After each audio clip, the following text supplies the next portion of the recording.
concepto de derivada. Para poder entender el concepto de derivada, primero tenemos que entender el concepto de que es un diferencial.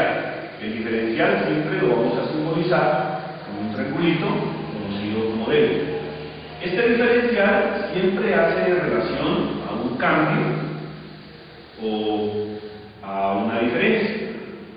Y en este caso entenderemos, por decir algo, si tenemos una línea recta y en esa línea recta marcamos dos puntos, por decir algo, el punto 3 y el punto 10. Entonces, para poder pasar de ese punto 3 hacia ese punto 10, tiene que haberse presentado una diferencia. Esa diferencia la vamos a entender como la diferencia entre dos puntos, 10 menos 3, en este caso será igual a 7, y ese diferencial, en este caso, va a ser igual a 7. Importante para entender el concepto de derivada es entender primero el concepto de diferencial, y ese diferencial siempre va a estar relacionado con un cambio. Este diferencial, si lo suponemos, por ejemplo, en una variación en y, va a suponer un cambio entre dos puntos, y es 2 menos y es 1, y podemos también suponer una diferencial o un cambio en x. En este caso, ese diferencial va a suponer una diferencia entre dos puntos, x2 menos x1. Para poder calcular ese diferencial siempre partimos del punto posterior y luego le restamos el punto inicial. Si tenemos un plano cartesiano y en ese plano cartesiano definimos una función y igual a f de x, donde en este caso y es la variable dependiente y x es la variable independiente, calculamos la función y'. En este caso, esa función y' es como tener la derivada de la función f de x, y esta f de x la vamos a definir como el límite cuando delta de x tiende a 0 de delta de y sobre delta de x.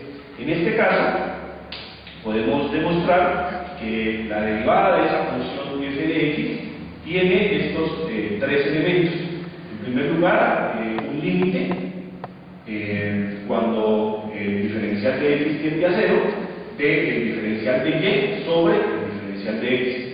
Es importante determinar que este límite debe poderse calcular para poder calcular la derivada de la función f de x. En el caso de que este límite no exista, es posible que la derivada de la función pues no se pueda calcular. Son muchas las aplicaciones que se pueden determinar con esta fórmula para calcular la derivada. Lo que tenemos que tener claro es que para calcular la derivada de una función siempre deben estar presentes estos elementos que están en esta ecuación.